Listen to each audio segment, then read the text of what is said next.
आज हमारा टॉपिक एनोलाइट। आप अगर इसका लिटरेचर देखेंगे कहीं भी तो अलग अलग नामों से इसको बोला जाता है, जैसे acidic EOW, neutral EOW, slightly acidic EOW. EOW means electrolysed oxidised water या इलेक्ट्रोलाइज्ड वाटर या इलेक्ट्रोलाइज्ड ऑक्सीडाइजिंग वाटर, किसी भी नाम से ये सामने आ सकता है, बट ये है बेसिकली एनोलाइट। हम जो एनोलाइट को डिफाइन करते हैं वो ये है कि ये एक वाटर बेस्ड बायोसाइड है। बायोसाइड मतलब जो बायोलॉजिकल चीजों को खत्म कर देता है। It kills all bacteria, fungus and viruses from any surface, human, animal, fishes, anywhere, water, air, anywhere, anything, food, feed, sweet, kitchen, farms, poultry, piggery, कहीं पे भी होगा बैक्टीरिया, वायरस, फंगस, ये उसको खत्म कर देगा। नॉन इरिटेंट है, मतलब इंसानों के लिए या मल्टी सेलुलर को कुछ नहीं करता। नॉन पॉइजनस है, कोई हार्मफुल इफेक्ट नहीं है। यूएसएफडीए ने यूएसए में इसको ऑर्गेनिक फार्मिंग के लिए अप्रूव किया हुआ है, और ये कमर्शियल स्केल पे दो प्रकार की मशीनों से बनाया जाता है। जापानी मशीन भी है और स्विस टेक्नोलॉजी भी है। ये टेक्नोलॉजी वेल रिसर्च्ड है और बहुत ज्यादा पब्लिश्ड है। सबसे बड़ी बात यह है कि इसकी मारक क्षमता किसी भी दूसरे सैनिटाइजर के मुकाबले में बहुत ज्यादा है। इसको फोर्थ स्टेज सैनिटाइजर कहा जाता है। ये कुछ माइक्रोबियल एनालिसिस हुए थे, ये उसके रिजल्ट है कि अगर इलेक्ट्रोलाइज पानी से किसी सरफेस को साफ किया तो बैक्टीरिया आ ही नहीं पाए।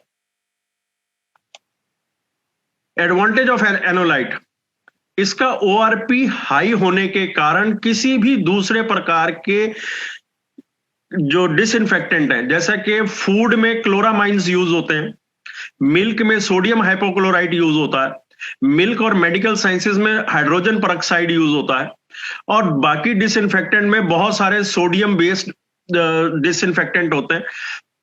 उन सब से इसका, क्योंकि ओआरपी ज्यादा तेज है, इसकी मारक क्षमता बाकियों के मुकाबले बहुत ज्यादा हो जाती है।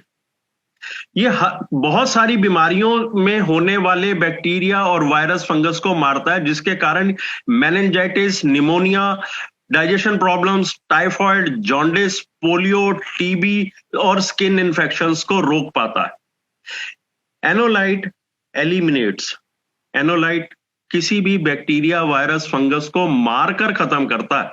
ये उसको रेजिस्टेंस पैदा करने का मौका नहीं देता।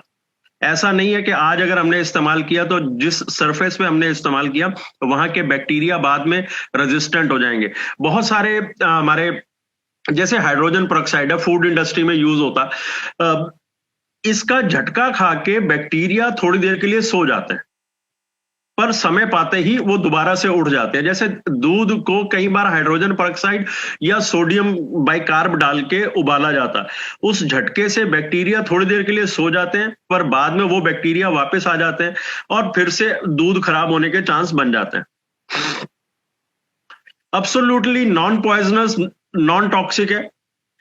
ये लिक्विड फॉर्म में, सॉलिड फॉर्म में या इवन मिस्ट फॉर्म में, एरोसोल में फॉर्म में भी अप्लाई किया जा सकता है। जल्दी ही डिसइंटीग्रेट हो जाता है, इसका कोई रेजिडुअल इफेक्ट नहीं है, और इसको किसी चीज से न्यूट्रलाइज करने की आवश्यकता नहीं पड़ती, पर्टिकुलरली फॉर डिस्पोजल पर्पसेस। ये इकोलाई जैसे जो बैक्टीरिया डायरिया पैदा करते हैं, उनका लोड टू द पावर 7 का मतलब, टू द पावर 6 का मतलब होता है मिलियन, टू द पावर 7 का मतलब होता है 10 मिलियन से ज्यादा। अगर कोई बैक्टीरिया या वायरस जो है वो 10 मिलियन से ज्यादा है, 1 करोड़ की संख्या से ज्यादा है, तो इकोलाई जिससे डायरिया होता है उसको ये 5 मिनट में खत्म करता। बाकी इंटेस्टाइन के अल्सर्स और इंटेस्टाइन के बैक्टीरिया को 2 मिनट में खत्म करता। मैंने एक टर्म यूज किया ग्राम नेगेटिव और ग्राम पॉजिटिव, इसमें कंफ्यूज मत होइएगा। ये एक प्रकार के स्ट्रेन है जिनसे इन बैक्टीरिया को आइडेंटिफाई किया जाता है लैब में, बट ये अलग अलग बीमारियों को कॉज करते हैं। ग्राम नेगेटिव जो है ये स्किन के ऊपर रहते हैं, ये इनको ऑक्सीजन की जरूरत पड़ती है, तो ये स्किन के ऊपर रहते हैं, ये एरोबिक बैक्टीरिया है। ग्राम पॉजिटिव वो हैं जो हमारे पेट के अंदर पलते हैं, मतलब अंधेरे एनवायरनमेंट में, एनारोबिक एनवायरनमेंट में पलते हैं। फंजाई फूड की जो फूड को सड़ा देते हैं, ऐसे फंगस, ये अगर ये 1 करोड़ 10 लाख से 1 करोड़ के 10 लाख तक होंगे तो भी 5 मिनट में खत्म हो जाते हैं। ये वायरस जिसमें कि पोलियो वायरस, हेपेटाइटिस वायरस और HIV-1 वायरस भी हो, तो ये उसको 2 मिनट में खत्म करता है।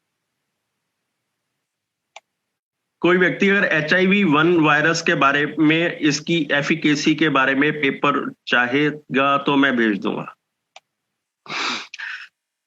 ये फोटोग्राफ, अब मैं थोड़ी सी साइंस के बारे में बताता हूं। ये फोटोग्राफ हम सब ने देखा हुआ है।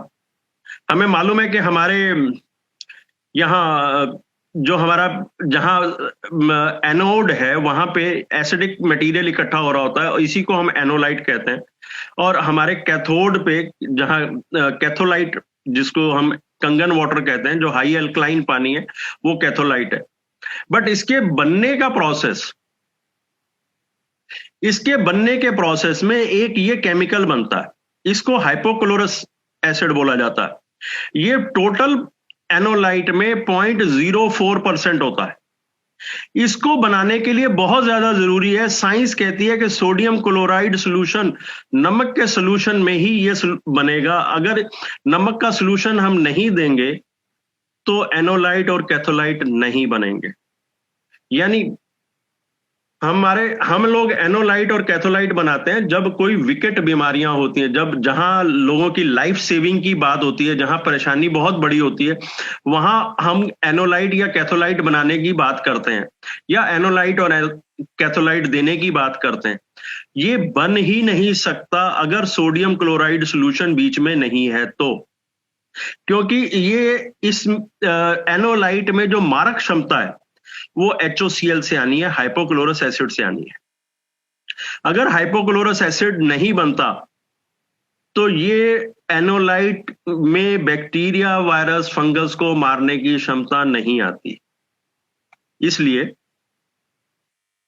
हमारे जितने भी कंपटीटर मशीनें हैं वो इस मामले में डम्ब हैं।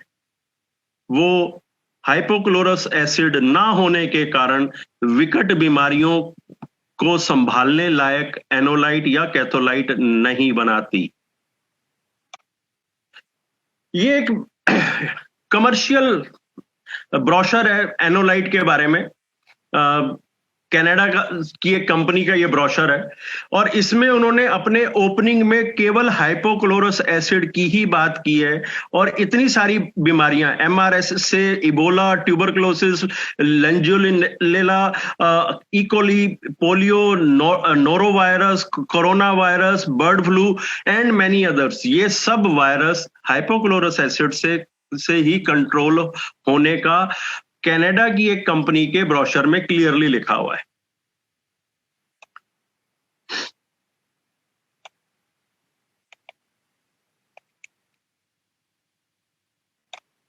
ये एक प्रूफ है कि अगर एक स्लाइड में को पानी से धोने की कोशिश करी और एक स्लाइड को इलेक्ट्रोलाइज्ड वाटर से धोने की कोशिश करी, तो विद इन 2 मिनट्स बैक्टीरिया की कितनी तेजी से सफाई हुई है ये आपके सामने है कि इलेक्ट्रोलाइज्ड वाटर 2 मिनट में क्या कर सकता है। इसलिए कैनेडियन वेबसाइट पे क्लियरली लिखा हुआ है कि ये नेचुरल है, बायो फ्रेंडली है, it eliminates harsh pathogen and reduce time to clean. Anolyte काम कैसे करता है, यहां मैं 2 और सवालों के जवाब भी देता चलूंगा। आप नोट करेंगे कि अगर HOCl नहीं बन रहा, केवल OCl है, तो ये सेल वॉल को पेनिट्रेट नहीं कर पाता। वेयर एज HOCl ना केवल सेल वॉल को डैमेज करता, माइटोकॉन्ड्रिया जो कि हमारे शरीर में एनर्जी का सोर्स है उसको डैमेज कर देता है, और अंदर जाके हमारे क्रोमोसोम्स को डैमेज कर देता है। इसलिए हम कहते हैं कि कोई भी हाई पीएच का पानी या जो हाईली एसिड या हाईली एल्कलाइन पानी नॉर्मली पीना नहीं चाहिए।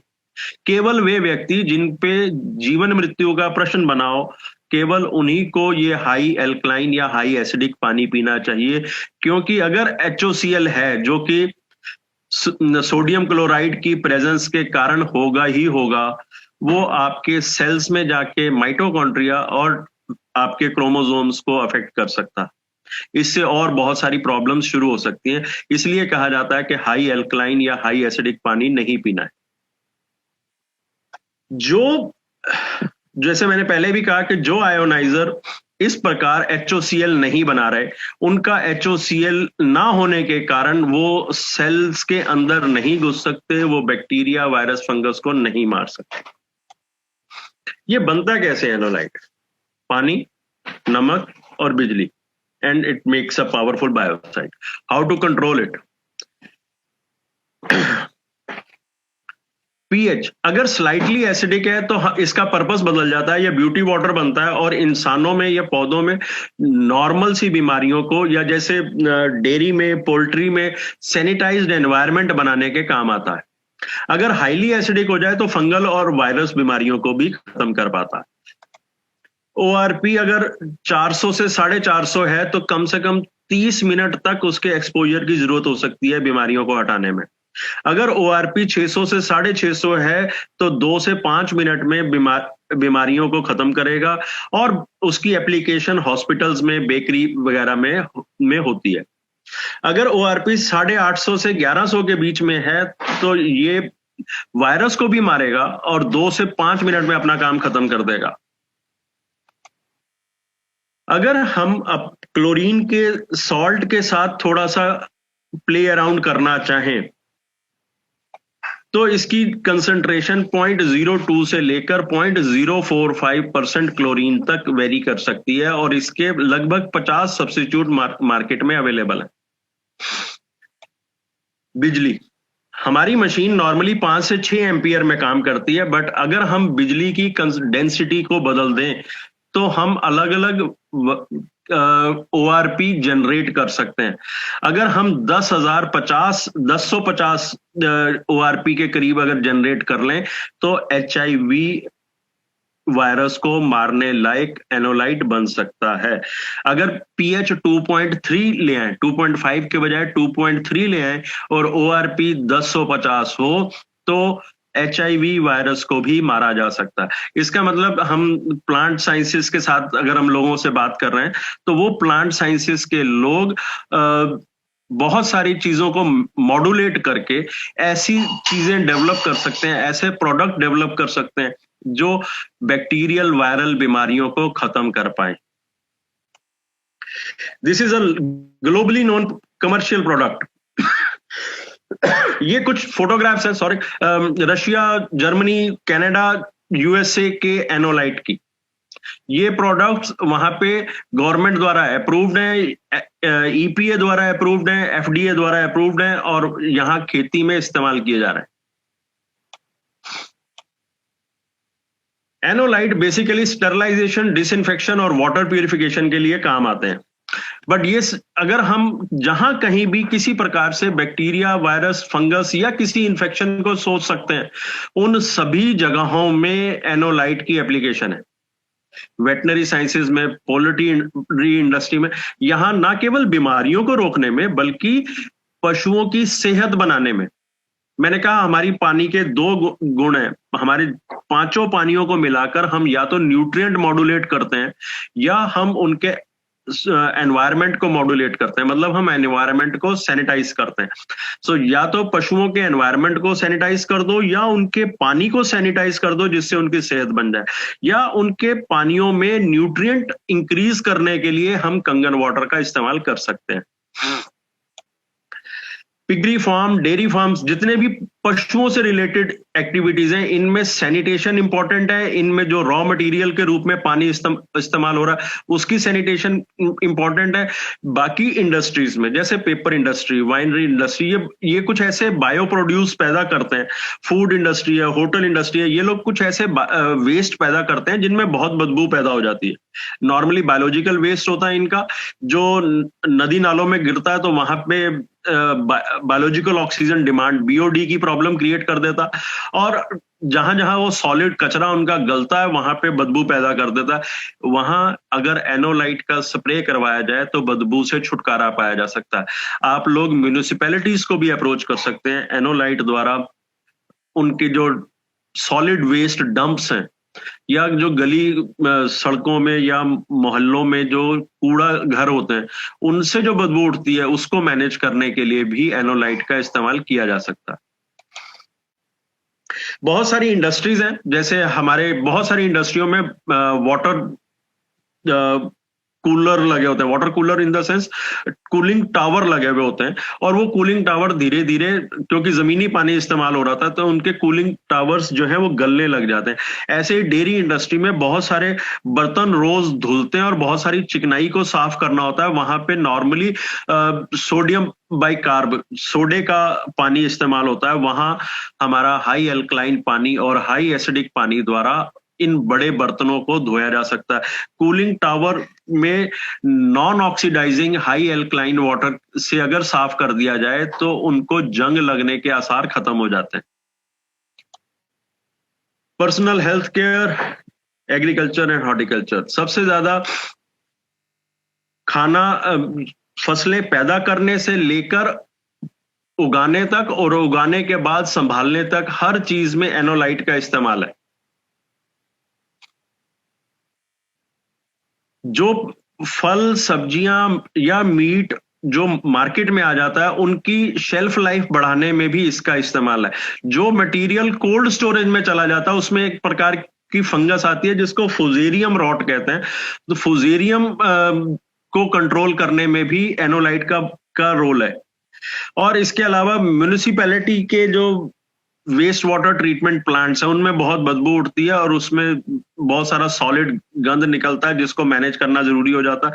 वहां इसकी बहुत जरूरत है। एक मैंने अगला सेक्टर लिख रखा है cooling towers. Cooling towers normally बिल्डिंगों में भी यूज होते हैं, और अब जो एग्रीकल्चर का आजकल बड़ा माहौल चला हुआ है, लोग एग्रीकल्चर को लेके बड़े चिंतित हैं, तो आने वाले समय में पॉली हाउस में जो फार्मिंग होती है उसके ऊपर भी उसके लिए पॉली हाउसेस को ठंडा करने के लिए भी हमें कूलिंग टावर चाहिए होता है।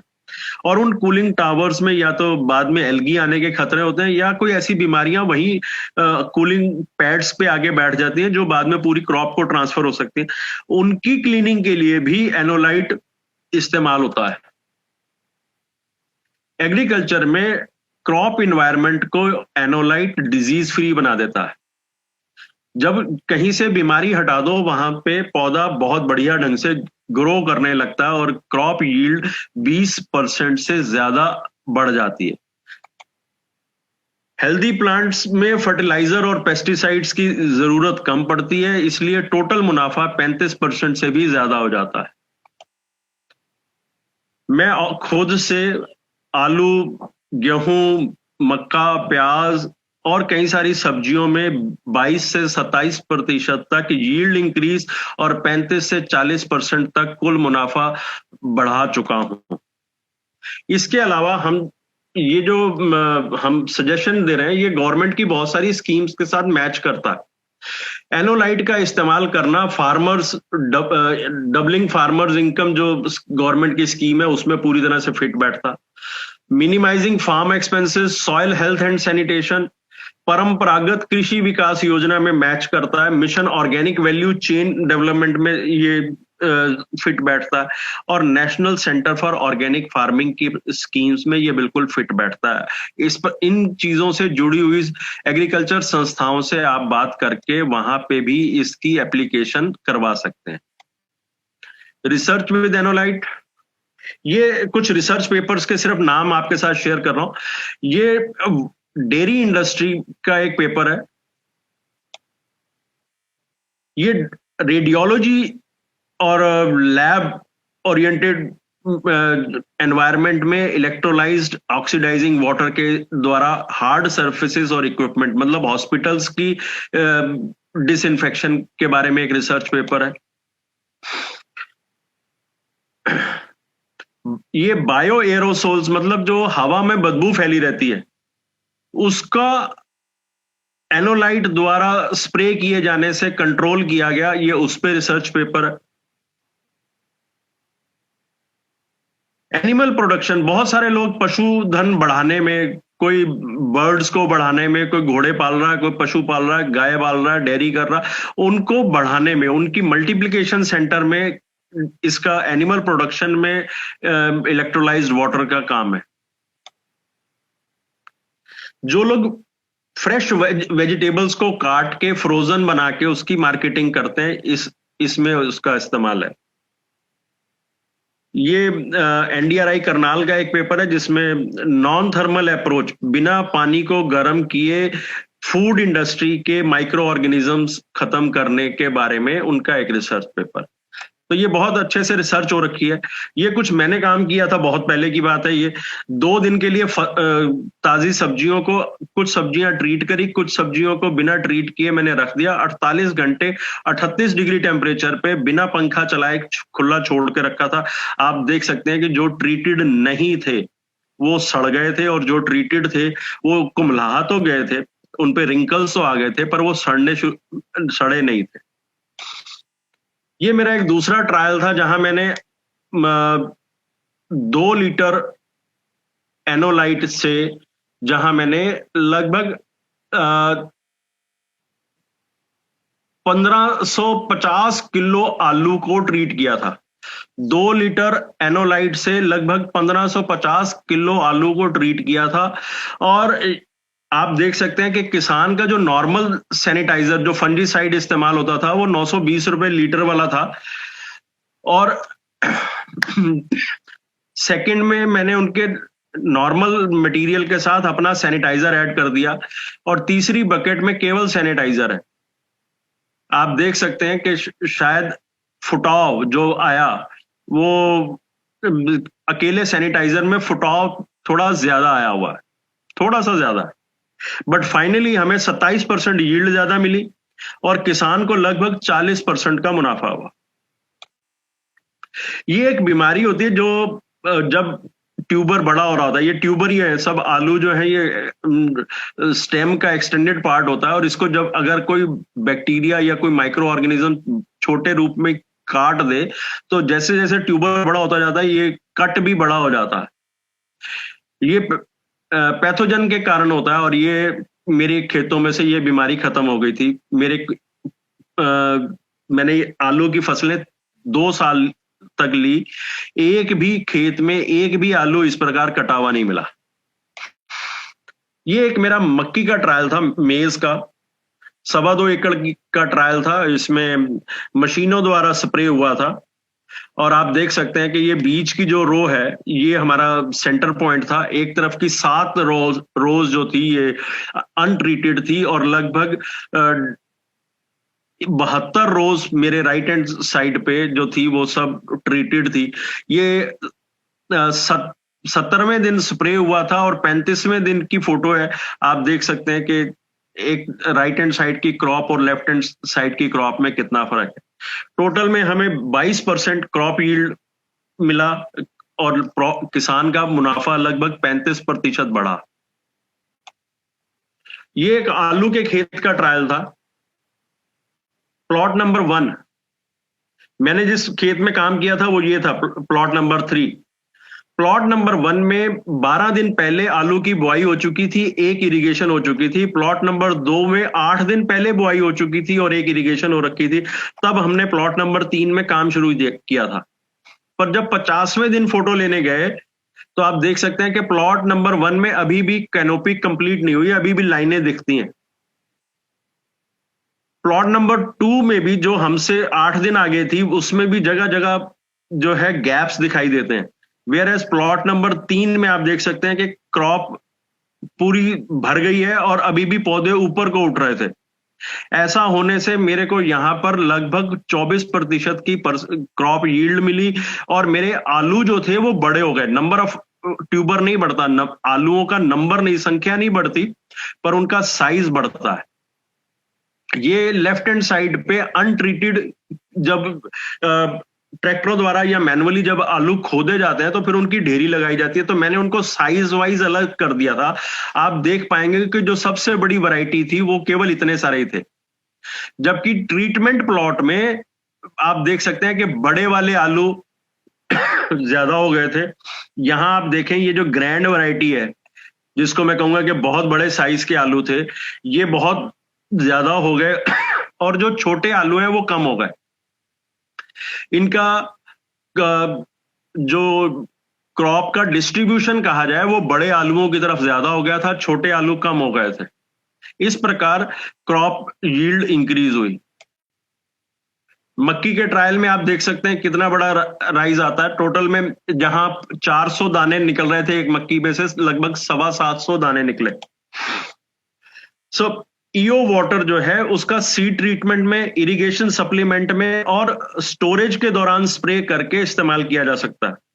अगर सीड ट्रीटमेंट करना चाहें तो केवल 2% का सोल्यूशन, 1:50 सोल्यूशन इस्तेमाल करें। 1 लीटर को 50 लीटर पानी में डाल के किसी भी सीड को 2 मिनट के लिए डिप कर दें। मक्की, गेहूं, प्याज, अगर इनके सीड हैं तो वो थैलियों से ना निकालें। मटर वगैरह के सीड होते हैं, उनको थैली से ना निकालें, पूरी थैली को ही एनोलाइट में कुछ देर के लिए 2 मिनट से लेके 5 मिनट के लिए डुबो दें। अगर हम इरिगेशन डोज करने वाले हैं, इरिगेशन के साथ डोजिंग करने वाले हों, तो 2.5 लीटर प्रति एकड़ पे मेरे को अच्छे रिजल्ट मिले। पर बाद में जब मैंने ट्रैक्टर माउंटेड स्प्रेयर्स के साथ काम करना शुरू किया, तो ट्रैक्टर माउंटेड स्प्रेयर्स में 400 लीटर पानी एक बार में डलता है, तो मेरे को 2.5 लीटर के बजाय 4 लीटर एक बार की टंकी में मैंने यूज किया। एनोलाइट को किसी भी दूसरे प्रोडक्ट के साथ नहीं मिलाना है। कुछ लोग, कुछ फसलें माइक्रोबियल सप्लीमेंट्स यूज करनी पड़ती हैं। जैसे बहुत सारी सब्जियों में माइक्रोबियल सप्लीमेंट्स डाले जाते हैं। जो कुछ लोग जो ऑर्गेनिक खेती करते हैं वो लोग नाइट्रोजन फिक्सिंग या फास्फोरस फिक्सिंग बैक्टीरिया इस्तेमाल करते हैं अपनी खेती में।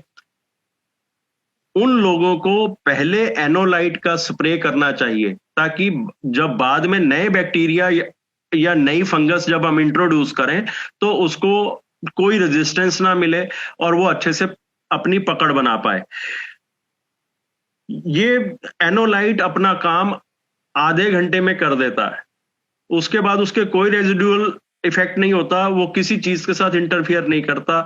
जो लोग मशरूम की खेती करते हैं, अगर वो एक बार इस एनोलाइट का स्प्रे करते हैं तो उनको जो नया कल्चर लाना है, जो नए स्पॉन या नया सीड डालना है, उसमें उनको अच्छी पैदावार मिलती है।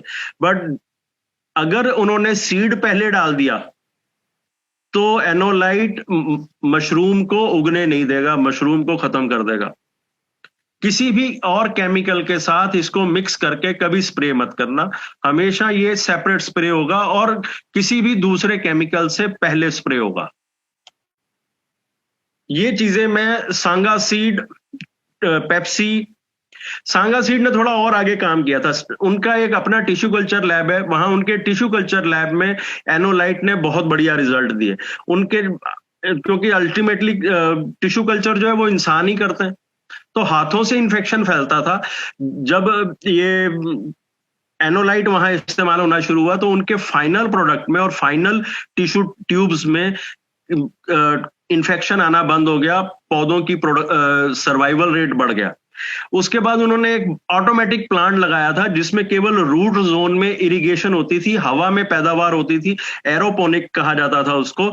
उसमें वो लोहे के स्ट्रक्चर थे, उनके अंदर जब हमने एनोलाइट का इस्तेमाल करना शुरू किया तो वहां पे भी ट्यूबर बनने आसान हो गए और किसी प्रकार का कहीं फंगस या काई नहीं आई, जबकि लोहे के स्ट्रक्चर थे वो सारे। हाइड्रोपोनिक फैसिलिटीज, जो लोग हाइड्रोपोनिक फैसिलिटीज इस्तेमाल करते हैं, अगर उनका रख रखाव ठीक ना हो तो वहां पे काई आ जाती है और वहां पे फंगस आ जाती है, जिसके लिए उनको हर 6 महीने पे डिसइंफेक्शन करना पड़ता है। अगर वो एनोलाइट बीच बीच में स्प्रे करते रहें या एनोलाइट को अपने पानी के साथ चला दें तो उनका इंफ्रास्ट्रक्चर की लाइफ लंबी हो जाती है और उनमें काई नहीं जमती, उनमें कोई फंगस नहीं बैठती और डिसइंफेक्शन जो है वो बार बार नहीं करना पड़ता, या उनको अपना मीडिया जिसमें वो पौधे उगा रहे हैं वो मीडिया सारा बदलना नहीं पड़ता। ये काम मैं सांगा सीड, भट्टी सीड के साथ, मकैन और पेप्सी के साथ पंजाब में मैंने 2 साल तक किया। ये मेरे कुछ नए एक्सपेरिमेंट है, पिछले महीने की फोटोग्राफ है। राजस्थान में गोभी की उस समय नर्सरी बन रही थी, तो आप नोट कर सकते हैं कि ये वाला जो है हमारा एनोलाइट ट्रीटेड ट्रेज थी और ये अनट्रीटेड ट्रेज हैं, और आप देख सकते हैं कि जर्मिनेशन में कितना फर्क पड़ा। जो लोग नर्सरी प्रोडक्शन का काम करते हैं उनके लिए एनोलाइट वरदान हो जाता है, जो लोग फ्लोरिकल्चर का काम कर रहे हैं उनके लिए भी ये वरदान का काम करता है। ये मेरा एक ट्रायल है, अभी प्याज उखाड़ा नहीं गया है, ये पिछले हफ्ते की फोटोग्राफ है। ये 2 क्यारियां जो हैं ये एनोलाइट से ट्रीटेड है, ये वाली क्यारी और इसके बाद की क्यारियां जो हैं ये अनट्रीटेड है। तो आप देख सकते हैं क्रॉप में कितना डिफरेंस है। अगर पौधे बड़े हैं तो ऑब्वियसली इनके नीचे का प्याज भी बड़ा होगा, बट अभी ये उखाड़े नहीं गए। कुछ दिन बाद जब इनकी हार्वेस्टिंग होगी तो मैं आपको हार्वेस्टिंग के फोटोग्राफ भी शेयर करूंगा। So this is what I wanted to tell you about anolyte and quickly मैंने कुछ खत्म कर दिया। मैं चाहता हूं कि अगर आप लोगों के क्वेश्चंस हो तो we can discuss it further. Thank you. Let me just tell for everybody से, जब सर जी बोल रहे हैं एनएलआई के बारे में वो 2.5 की बात कर रहे हैं। सर मैं उड़ीसा में जो अपना यहाँ पे जो पोल्ट्री फार्म है, मैं 2 पोल्ट्री फार्म में सर बात किया था उनसे, ठीक है जी। मैंने यूट्यूब में एक वीडियो देखा था कि जो 2.5 जो है हमने उसको 1:50 में डाइल्यूट करना है, ठीक है सर। तो बट उसका एप्लीकेशन कैसे है मेरे को पता नहीं है सर। मैंने उनको बोला कि 1.5 से 1:50 में डाइल्यूट करना है, but how they will applicable to that poultry farm. मैंने 3 प्रकार से इसको काम में लाया। पहला, जब आपके पास छोटे छोटे बर्ड्स होते हैं उनको पानी पिलाने के लिए 2 लीटर का एक कंटेनर वहां रखा जाता है। उस 2 लीटर के कंटेनर में 100 ml एनोलाइट डाल दीजिए। छोटे छोटे बर्ड वहां से पानी पीते हैं। जो लोग अंडे की पोल्ट्री कर रहे हैं उनके जो केजीज होते हैं उसमें लगभग 2500 बर्ड का एक केज होता है, और वो 2500 बर्ड रफली 500 लीटर पानी रोज पी जाते हैं। और वहां ऑटोमेटिक वाटर डिस्पेंसर लगता है, उस पे पक्षी चोंच मारते हैं और वहां से अपने आप पानी बाहर आता है। तो उनकी बड़ी टंकी में आप सफिशिएंट अमाउंट में पानी डालते हैं जो छत के ऊपर टंकी लगी होती है। तीसरा एप्लीकेशन है एरियल स्प्रे। पीठ पर स्प्रे पंप लगाकर जहां ये बर्ड्स हैं वहां पे स्प्रे कराया जाता। सर ये जो बड़े टंकी में जो डालते हैं इसका सर क्या रहेगा? जो बड़े टंकी में डालते हैं कितना लीटर कितना पानी? 2%। अगर मान लीजिए मेरे को 500 लीटर की टंकी है ऊपर, तो उसका 2% मतलब 10 लीटर डलेगा। नहीं, वही मैं जो बोल रहा था 1:50 बात। हाँ, 1:50। ठीक है, तो 1:50 वही है सर। सर इनका ये एप्लीकेशन। हाँ बोलिए त्रिपति जी। Hello sir. हाँ बोलिए। इनका बंद हो गया, आपका अनम्यूट हो गया सर त्रिपति जी। हाँ सर बोलिए। सर तो we can applicable in poultry farm in that 3 ways only. One is drinking purpose and one is to spray purpose only. जी। ओके सर, इसमें उनका बेनिफिट है सर, इसमें बेनिफिट क्या आएगा सर? पोल्ट्री में बहुत सारे एंटीबायोटिक इंजेक्शन लगते हैं सर, वो खर्चा बच जाता है। अच्छा, इंजेक्शन और देने की दूसरा बेनिफिट ये आता है कि जो लोग अंडे के लिए पोल्ट्री फार्म कर रहे हैं, पोल्ट्री फार्म 2 प्रकार के हैं, अंडे के लिए और ब्रॉयलर के लिए। जो लोग ब्रॉयलर के लिए कर रहे हैं तो उनके बर्ड्स जो हैं वो लगभग 8 दिन पहले तैयार हो जाते हैं। तो जो लोग साल में 7 बार 7 टाइम्स क्रॉप ले पाते थे, वो 8वीं क्रॉप भी ले पाते हैं। राइट। और जो लोग अंडे की फार्मिंग कर रहे हैं उनका अंडे का साइज स्लाइटली बढ़ जाता है, प्लस अंडे का जो शेल है वो थोड़ा सा थिक हो जाता है, जिसकी वजह से ट्रांसपोर्टेशन में अंडे कम टूटते हैं, ब्रेकेज का लॉस नहीं होता। सो अदरवाइज जो जो बायर है जिसको माल भेजा, वो अंडे टूटने का खर्चा डाल देता है। तो अगर ये पानी पीते हैं तो अंडे कम टूटते हैं, वो नुकसान नहीं होता है। ओके सर, मेरे पास तो ये तो इन्फॉर्मेशन था 1:50 का, बट एप्लीकेबल का इन्फॉर्मेशन नहीं था sir. Thank you. Now you Thank you, have it, Tripati. Boss, enjoy. बोलिए। Good evening sir. जी सर मुझे एक तो ये जानना था रिगार्डिंग प्लांट के लिए आपने जो बोला ना, तो एप्लीकेशन जो है आप पर्टिकुलर यूज हम लोग जो एप्लीकेशन में करते हैं तो उसमें जो कॉन्सेंट्रेशन यूज करना है उसमें भी यही चीज, या फिर जहाँ पे हम लोग को प्लांट फ्रूट एंड वेजिटेबल को भी निकालने के बाद में अगर वापस वॉश करके ऑर्गेनिक इसमें करते हैं तो वो टाइम पे भी percentage will be the same, applications वाला जो रहता है वो परसेंटेज? जब फ्रूट या वेजिटेबल वॉशिंग करते हैं उस समय हम फुल कंसंट्रेशन यूज करते हैं। ओके। उस समय डाइल्यूट नहीं करते हैं। और इनफैक्ट ये डाइल्यूशन वो लोग करते हैं जिनको बहुत बड़े लार्ज स्केल में एप्लीकेशन करना होता है। ओके। क्योंकि हमारे घरों में ऑलमोस्ट अनलिमिटेड पानी बन सकता है, राइट। तो हमें नहीं, डाइल्यूशन करने की आवश्यकता नहीं है। और खास तौर पे किचन लेवल की अगर एप्लीकेशंस हैं तो 100% कंसंट्रेट में यूज करो। नहीं, I am talking regarding the, मैं अगर कोई फार्मर को ये सजेस्ट कर रही हूँ तो हो सकता है कि मुझे शायद आपकी हेल्प लेनी पड़े रिगार्डिंग द स्प्रे का, जो आपने जैसे बोला कि कोई भी केमिकल यूज करने से पहले इसको स्प्रे करना है और प्लस उसका एक पर्टिकुलर कॉन्सेंट्रेशन रहता है, तो वो चीज वो जो कंसंट्रेशन है ना, वो मिट्टी का टाइप क्या है, क्रॉप कहाँ है, किस एरिया में है, वो सब चीजें देख के उनको कंसंट्रेशन करनी होती है। बट एक थंब रूल है कि 2 से 2.5% का सोल्यूशन बना दो तो काम करता है। अंडरस्टैंड। सर मुझे 2 क्वेश्चंस हैं।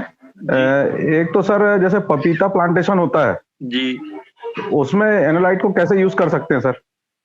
आपको पपीता जो है ना, ये नॉर्मली हैवी सॉइल में होता है, डार्क सॉइल में होता है, और इसमें पानी खूब लगता है।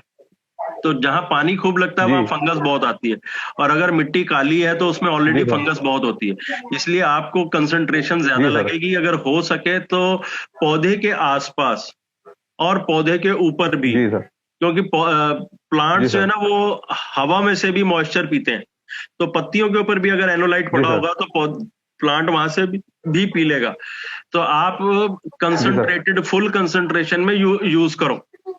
वैसे कितना बड़ा फार्म है? जी सर एक्चुअली हम गवर्नमेंट प्रोजेक्ट चला रहे हैं सर, उसमें नर्सरी भी डेवलप कर रहे हैं और वहाँ पपीता प्लांटेशन भी प्लानिंग कर रहे हैं सर। जी बहुत अच्छा है। मिट्टी की सैनिटेशन अलग से करिए। मिट्टी की सैनिटेशन, जब आप मिट्टी तैयार करेंगे तो उसकी सैनिटेशन अलग से करिए। जो पौधे आप बाहर से ला रहे हैं उनकी सैनिटेशन करिए, और फिर उनको हर 1 महीने बाद एनोलाइट का स्प्रे करते रहिए। ग्रोथ भी अच्छी आएगी, पपीते भी बड़े बनेंगे। जी सर, थैंक यू सर। एक सेकंड क्वेश्चन था सर, हम लोग सर गवर्नमेंट प्रोजेक्ट में गौशाला से जुड़े हुए हैं सर। वहाँ पे कमजोर गाय आती है सर, जो काटने के लिए भेजी जाती है, वो पकड़ के वहाँ पहुंचाई जाती है, तो उनको हमको सर ठीक करके पालना होता है। तो वो बहुत दुर्बल होती है, कमजोर होती है, उनमें से कुछ दिन में मर भी जाती है। तो उनके लिए एनोलाइट का क्या यूज हो सकता है कि वो थोड़ा सा उनका सर्वाइवल बढ़ जाए और जो उनकी बीमारियां या दुर्बलता ठीक होती जाए? उनका जो खाना आप उनको खाने को दे रहे हैं, मैंने बहुत देखा गौशालाओं में जो खाना आता है ना, वो हमारे जैसे लोगों के घरों से जो रोटियां सड़ जाती हैं वो उनको भेज देते हैं। उनकी रोटियों के ऊपर, उनके चारे के ऊपर ऑलरेडी फंगस और बैक्टीरिया ग्रो कर रहा होता है, और ऐसे सड़े हुए अन्न को ये पशु खाते हैं। वो पहले ही पशु कमजोर होते हैं, उनसे खाना खाया नहीं जाता, हजम नहीं होता। अगर हम इनके खाने को, इनके दाने को, इनके फॉडर को और इनका जो पानी है उसको एनोलाइट द्वारा डिसइंफेक्ट कर दें तो खाना हजम करना आसान हो जाएगा। ये पशु जो आपके पास आते हैं ये सारे वृद्ध हैं। ये ऐसे ही है जैसे हमारे पेरेंट्स हैं, जो हम 4 रोटी खाते हैं वो 2 रोटी खाते हैं, ऐसे ही ये पशु है, ये ज्यादा खा नहीं सकते हैं, हजम नहीं कर सकते हैं। इनको अगर आप खाना सैनिटाइज करके दे दें और पानी भी इनका सैनिटाइज करके दे दें तो इनको हजम करना आसान हो जाएगा। सर तो भूसा, जैसे ड्राई भूसा इनको देते हैं तो उसमें भी कर सकते हैं? बिल्कुल बिल्कुल, जो भूसा ड्राई है अगर आप उसके ऊपर स्प्रे कर देते हैं और उसको स्प्रे किए हुए पोर्शन को मिला देते हैं तो कुछ फर्क नहीं पड़ने वाला है। अगर आपने उसके ऊपर मान लीजिए आप एक बारी में एक पशु को 10 किलो चारा दे रहे हैं, उसमें आधा किलो का स्प्रे भी मार देंगे तो कोई फर्क नहीं पड़ रहा, वो बड़ी आराम से खा जाएंगे। दूसरी बात, ये जितने भी पशु बड़ी उम्र के होते हैं इनमें डायरिया होना बड़ा आसान है, बहुत आसानी से इनको डायरिया होने लगता है, इनके पेट गड़बड़ हो जाते हैं। सो अगर इनको इनके बाड़े में इनके पशुओं की बॉडी के ऊपर एनोलाइट का स्प्रे कर देंगे तो उनके शरीर से जो बीमारियां हो रही हैं वो नहीं आगे नहीं बढ़ेंगी। नहीं तो एक पशु से दूसरे पशु को बीमारियां पहुंच जाती हैं। पूरा आपका यार्ड, कोर्ट यार्ड है या जो एनिमल एरिया है वो सारा ही डिसइंफेक्ट कर सकते हैं आप। तुलसी लाइक प्लांट में क्या ज्यादा डालने से 2.5 नुकसान हो सकता है या उसको हम फ्रीक्वेंटली यूज करते रह सकते हैं इन्फेक्शन होने का?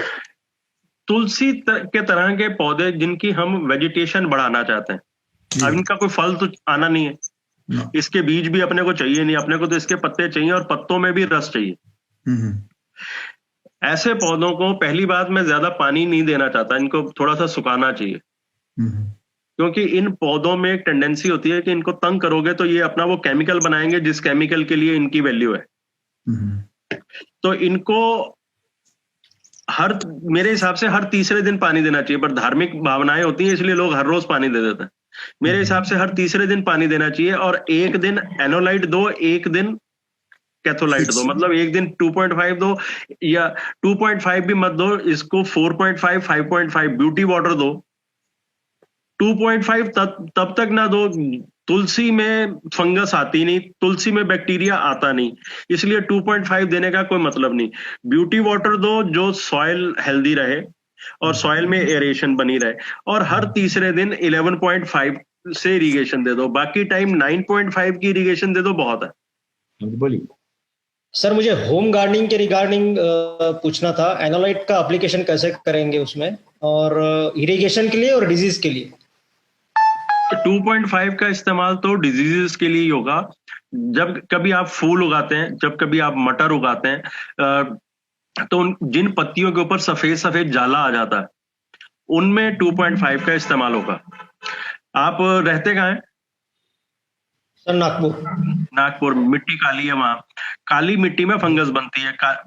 काली मिट्टी की फंगस को अगर आपको लगता है कि आपके पौधे की जड़ें फैलती नहीं है, अगर उसको बढ़ाना चाहें, जो कि नॉर्मली गमले में तो ठीक है, लोग अपने पौधे की जड़ें ज्यादा फैलाना नहीं चाहते, इसलिए 2.5 मत डालो, सिर्फ ब्यूटी वाटर डालते रहो, उतने में ही पौधे हेल्दी रहेंगे। अच्छा, तो इरिगेशन के लिए भी ब्यूटी वाटर इरिगेशन के लिए भी ब्यूटी वाटर का यूज कर सकते हैं, ब्यूटी वाटर का इस्तेमाल करें। मैंने एक स्लाइड में बताया था कि स्लाइटली एसिडिक EOW भी एनोलाइट है। अच्छा, ठीक है, तो आप मतलब स्लाइटली एसिडिक होगा। इवन न्यूट्रल जो है, न्यूट्रल एनोलाइट कहां बनता है हमारी मशीन में? जब 7 का बटन दबाते हैं, ग्रीन बटन क्लीन वाटर के लिए, उस समय जो दूसरी तरफ एसिडिक पानी बन रहा होता है वो न्यूट्रल एनोलाइट है, उससे भी पौधों को फायदा होता है, आप उसको भी इस्तेमाल कर सकते हैं। जरूरी नहीं है 2.5 से ही फायदे लें। जब जो जैसी बीमारी होती है उसको वैसा पानी देंगे। जहां हमें डिजीज सामने नजर आ रही है, खास तौर पे कुछ स्वीट पी के फ्लावर्स होते हैं, गार्डिनिया के फ्लावर्स होते हैं, जिसमें फंगस सामने से नजर आती है। कोई लोग वेजिटेबल उगाते हैं, बैंगन घर में उगाते हैं, भिंडी उगाते हैं, ऐसी जगह में फंगस सामने से नजर आती है, उनका आप 2.5 से ट्रीट करें। जहां आप सोच रहे हैं कि यहाँ बीमारी आ सकती है या बीमारी को अवॉइड करना, वहां तो ब्यूटी वाटर से भी अवॉइड कर सकते हैं। सर, ये पूछना था, जैसे का अपना क्रॉप लगा हुआ है और उसमें फंगस और वायरस और ब्लास्ट वगैरह जो प्रॉब्लम जो आता है, उसके लिए हम कैसे ट्रीट करें कि वो ब्लास्ट वगैरह खत्म हो जाए? देखो, ब्लास्ट की जो फंगस है ना, वो तब आती है जब फूल आ गया, उसके बाद बीज बनने शुरू हुए तो पता लगा ब्लास्ट हो गया इसमें। ऐसी फसलों को शुरू से ही हैंडल करना पड़ेगा। ये जो ब्लास्ट में जो फंगस है वो पौधे के अंदर से आती है, बाहर से तो पता ही नहीं लगेगा जब तक उसके सिम्टम नहीं आएंगे। सिम्टम्स जैसे आ रहे हैं सर, तो उसके लिए हम क्या ट्रीट करें अब आगे उसको प्रिवेंट करने के लिए? ये जो है ना, ये पौधे के अंदर की रिजाइडिंग फंगस है। आप स्प्रे कर सकते हैं, बट पौधे इतने बड़े हो चुके होते हैं कि मटेरियल का यूनिफॉर्म स्प्रे करना बड़ा मुश्किल हो जाता है। सर जैसे अपना स्प्रे पंप से करते हैं 15 लीटर के, तो उसमें कितना अपना 2.5 pH उसमें पहले एक मिनट ये बता दीजिए, आप अभी किस फसल में स्प्रे कर रहे हैं? अभी टमाटर में करना है सर। टमाटर में कर रहे हैं। स्टैकिंग कर रखी है या जमीन में छोड़े हुए हैं? स्टिकिंग है सर, मल्चिंग के साथ। कितना ऊंचा हो गया पौधा? 2.5-3 फीट का। 2.5-3 फीट का जी। अच्छा, अभी ये तोड़ना कब है? फरवरी में? अभी जनवरी में स्टार्ट हो जाए, फ्लावरिंग फरवरी में करना है। तो अभी आप पूरे पौधे को स्प्रे कर सकते हैं, तो उसको ड्रेंच करना है, पौधे को ड्रेंच करना है, तभी उसके अंदर मटेरियल पहुंचेगा जी। कौन सा नहला दो पौधे को जी। और आपने पूछा नैपसैक स्प्रे में कितना डलेगा? एक नैपसैक स्प्रे 15 लीटर वाले में 350 ml एनोलाइट डलता है। आप 400 ml या आधा लीटर डाल सकते हैं। जी सर। सर जैसे अपन बार जैसे केला लगा, उसके बाद पपीता लगा, पपीता में वायरस के कारण उसको उखाड़ना पड़ा, फिर टमाटर लगाया, तो फंगस मुझे बार बार परेशान कर रहा है, तो मैं उसमें क्या 11.5 pH ड्रिप इरिगेशन में दे सकता हूँ? 11.5 फंगस को कुछ नहीं करेगा, बल्कि मजा आएगा, फंगस को ग्रो करेगी। सर एसिडिक हो गया है बार पेस्टिसाइड्स और वो सब डालते हुए, फर्टिलाइजर मिट्टी यूज कर रहे हो, उस मिट्टी की नेचर ही है एसिडिक जी। उसको न्यूट्रल करने के लिए और उसके न्यूट्रिएंट को मोबिलाइज करने के लिए आपको 11.5 इस्तेमाल करना चाहिए, बट उस 11.5 से बीमारी कंट्रोल में आएगी ऐसा नहीं सोचना है। नहीं सर, मैं वो न्यूट्रलाइज की बात कर रहा था, गलती से मैंने कहा ना कि अपनी प्रेजेंटेशन में भी कहा कि न्यूट्रिएंट आर्गुमेंटेशन, हमें न्यूट्रिएंट जहां मॉड्यूलेट करने हैं वहां हाई एल्कलाइन का या नॉर्मल 9.5 का भी अच्छा रोल है जी सर। अपने यहाँ 9.5 खूब बनता है, 9.5 बनाइए और अपनी मिट्टी में मिलाइए। जी जी सर, उतने में आपको बहुत सुख मिल जाएगा। जी सर। अभी चना लगाना है, चना डालना है, तो उसको सीड ट्रीट कैसे करूं सर? चने की बोरियां होंगी आपके पास? जी सर। 1 एकड़ में कितना लगा रहे हैं? 12 किलो, 15 किलो? नहीं, 1 एकड़ में 40 किलो के आसपास। 40 किलो लगाएंगे, ठीक है। काला चना लगा रहे हैं? नहीं, लाल चना सर, JJ11। हाँ वही लाल चना, काला, ठीक है। तो जो आपके पास 40 किलो है ना, उसके एक बैग कितने के हैं? 25 किलो का बैग होगा या 15 किलो का बैग है? 25 किलो का सर। 25 किलो के बैग को क्या हम 5-5 किलो के बैग में कन्वर्ट कर सकते हैं? जी सर। 5 किलो के एक बाल्टी में 5 किलो ही एनोलाइट ले लीजिए और ये 5 किलो की बैग जो है ये उसमें उतार दीजिए, सीड का बैग। 5 मिनट डुबोए रखिए, फिर निकाल के बाहर रख दीजिए सूखने के लिए, दूसरा बैग डाल दीजिए। इस प्रकार आप अपने 40 किलो को 5-5 किलो करके एक बाल्टी में ट्रीट कर लेंगे। अदरवाइज 40 किलो को ट्रीट करने के लिए आपको वो ट्यूबवेल वाली जो हौदी होती है उसमें डुबोना पड़ेगा। तो सर पानी बार बदलना है, उसी पानी में चल जाएगा? नहीं, वो 5 लीटर पानी काफी है। मैंने बताया था शायद, मैंने 2 लीटर एनोलाइट को 50 लीटर पानी में डाल के और 1500 किलो सीड ट्रीट किया था। ठीक है, आपने सिर्फ 40 किलो करना है, आपका 5 लीटर एनोलाइट बहुत है। उसी में 5-5 किलो करके एक ही बाल्टी में भिगो लीजिए। जी, बाकी उसको सुखा के फिर अपन उसको कर सकते हैं सर। एक बार वैसे तो वो गीला आपके, अगर आपने हाथ से डालना है सीड तो गीले में भी डाल लेंगे, पर अगर मशीन द्वारा, ड्रिलर द्वारा डिबलिंग करनी है तो फिर आपको सीड सुखाना जरूरी है। सर ये पूछना था सर, जैसे डेयरी फार्म में तो जैसे 2.5 से वो हम सैनिटाइज कर देंगे चारे को, क्या जानवर को पिलाने के लिए 9.5 इस्तेमाल करना है? 9.5 बिल्कुल पिला सकते हैं। रोज ना भी पिला पाए तो जब भी मौका मिले हफ्ते में 1 बार 2 बार पिला दीजिए। अच्छा सर, एक सवाल और है सर, जैसे कि जब लार्ज स्केल में करना होता है हम लोग जनरली आरओ के बाद ही इसको ट्रीट करते हैं, तो क्या नॉर्मल वाटर जो ज्यादा टीडीएस का है क्या वो भी यूज किया जा सकता है, जैसे खेती के लिए या जानवरों के लिए? ज्यादा टीडीएस होने पे 2.5 और 11.5 ठीक ढंग से या अच्छी क्वालिटी का बनता नहीं है जी। सो अगर आपके यहाँ खेतों में ये अक्सर प्रॉब्लम होती है कि भाई अच्छी क्वालिटी का 2.5 नहीं बन पाएगा खेत के पानी से, तो ऐसे में मेरा ये तरीका रहता है कि मैंने 20-20 लीटर की केनिया रखी हुई हैं। मैं अपने घर से पानी क्लीन करके और अच्छे टीडीएस का पानी अपने साथ लेके जाता हूँ, खेत में 2.5 बनाता हूँ और अपने सामने स्प्रे करवाता हूँ। मेरा एक प्रोस्पेक्टिव क्लाइंट है जो हाइड्रोपोनिक्स करते हैं। हाँ जी, हाइड्रोपोनिक कब से लगे हुए वो देख लीजिए। मेरा ख्याल है वहां अगर पुराने लगे हुए हैं तो जो प्लास्टिक की ट्यूबें लगी होंगी या जो लोहे की ट्यूबें लगी होंगी उनमें काई जमी होगी। ओके। और जितना ये हाइड्रोपोनिक का पानी घूमकर वापस एक टैंक में आता है और क्योंकि वो न्यूट्रिएंट रिच होता है तो उस टैंक में भी काई जमी हुई होगी। आप उसको सिर्फ ये कह दीजिए, उससे उसका साइज पूछ लीजिए और जितना पानी का टैंक का साइज है, हो सकता है 200 लीटर का टैंक हो सकता है 500 लीटर का टैंक हो, आप उसमें पहले दिन जाके उस 2.5 को टैंक के आसपास स्प्रे करा दीजिए और उसके अंदर 5 लीटर के करीब वो 2.5 डलवा दीजिए। उसको पूछिए कि क्या तुम्हें ये काई पसंद है, do you like this algae और do you want to remove it.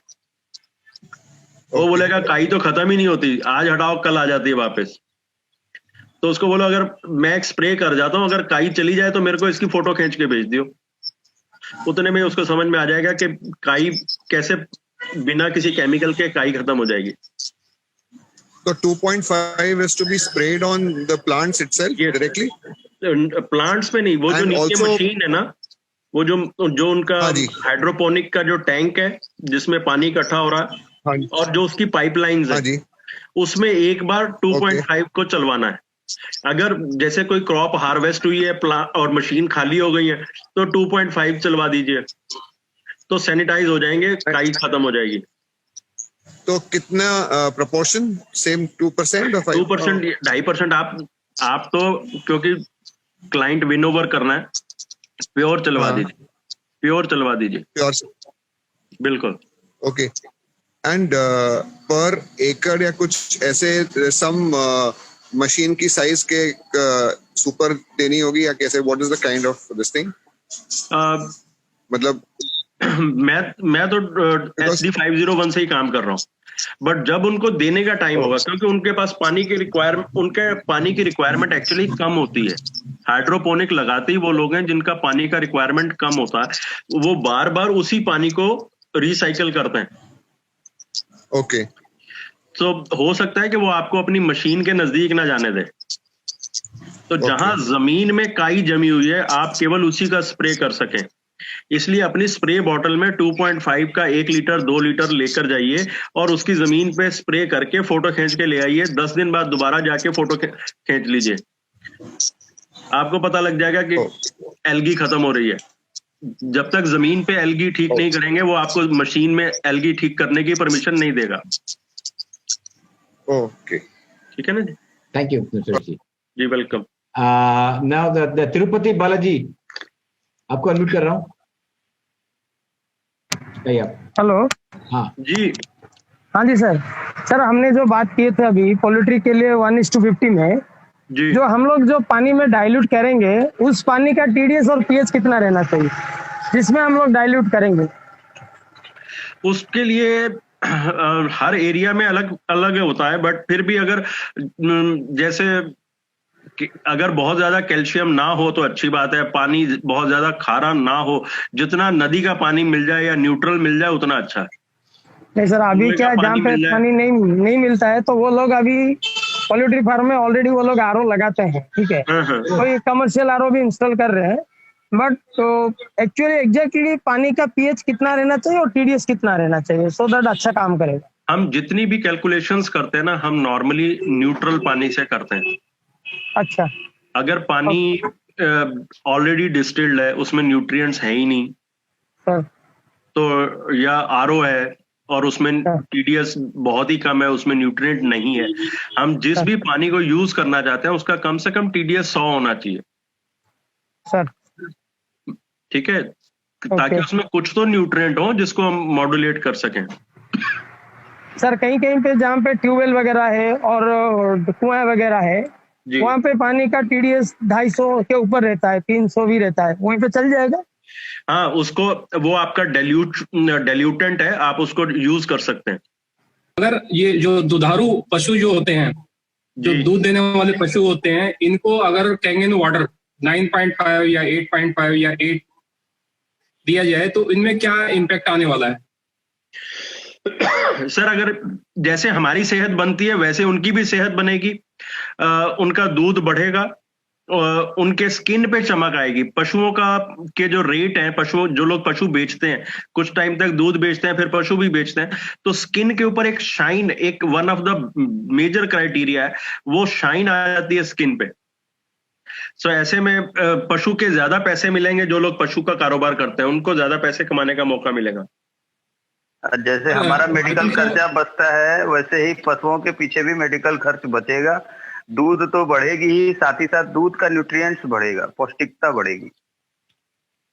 Sir अगर बॉडी पे शाइन लेके आनी है तो ब्यूटी वाटर से नहला दिया जाएगा तो शाइन तो उससे भी आ जाएगा?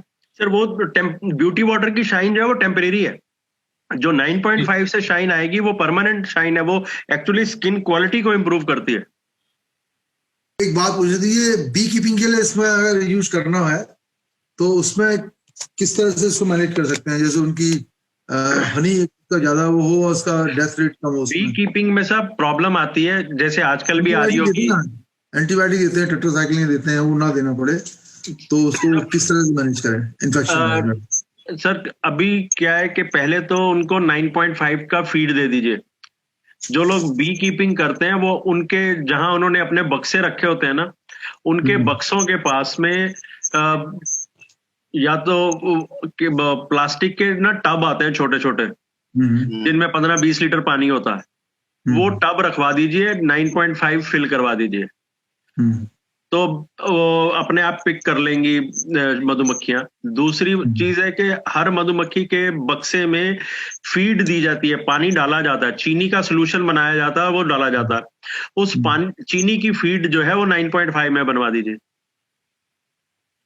ठीक है सर, ऐसा बढ़िया टेक आएगा कि वो जो एंटीबायोटिक्स लगने हैं और जो दवाइयों की डोज डलनी है वो जरूरत नहीं पड़ेगी, और हनी की प्रोडक्शन बढ़ गई।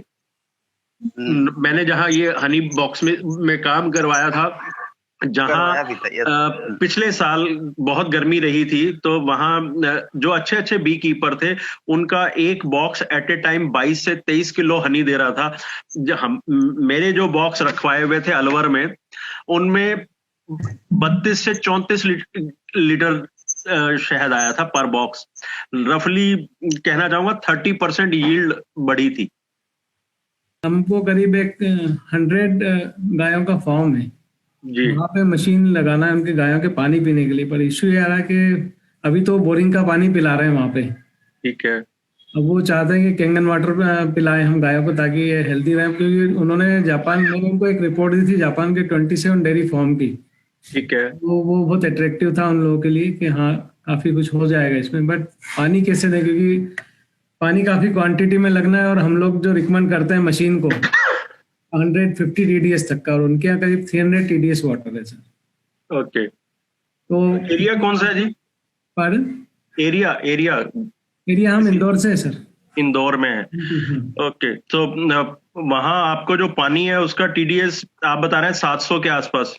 मतलब जो बोरिंग का आ रहा है वो 300 आ रहा है सर। 300 आ रहा है। देखो हमें जो 100 TDS का पानी चाहिए होता है ना, वो चाहिए जब हाई अल्कलाइन या हाई एसिडिक पानी बनाना है। पर अगर आप एक कमर्शियल सॉफ्टनर या कमर्शियल RO लगा के TDS को घटा लें, तो आप आराम से 200 से नीचे आ जाएंगे जी। और 200 से नीचे वाले पानी पे अगर आप सुपर 501 लगा के छोड़ देते हैं तो वो 10 घंटे में 3000 लीटर पानी निकाल देगी, जो आपके पशुओं को काफी होगा। सुपर 501 नहीं लगना है। वो हर 10 घंटे में एक मशीन, अगर आप चाहे तो 2 मशीन लगा सकते हैं, डिपेंडिंग अपॉन कि आपके पास कितने पशु हैं और कितना पानी का रिक्वायरमेंट है। यहाँ दिल्ली में एक जापानी एम्बेसी का स्कूल है, वहां पे बहुत सारे एम्बेसीज के बच्चे पढ़ने आते हैं, उन्होंने अपने स्कूल में 12 मशीन लगा रखे हैं सुपर। तो अगर आपके पास 100 पशु हैं तो शायद वहां 2 सुपर मशीनों की जरूरत है। सिर्फ पाइपिंग जरा अच्छे से लगवा लीजिएगा, क्योंकि पानी का 2 सुपर मशीनों को फीड करने के लिए पीछे से पाइपलाइन बहुत अच्छी वाली और सही साइज की चाहिए। ठीक है ना जी? तो इस प्रकार काम हो सकता है, मतलब 10 घंटे भी सुपर चलेगी तो 3000 लीटर पानी दे देगी। ठीक, थैंक यू सर।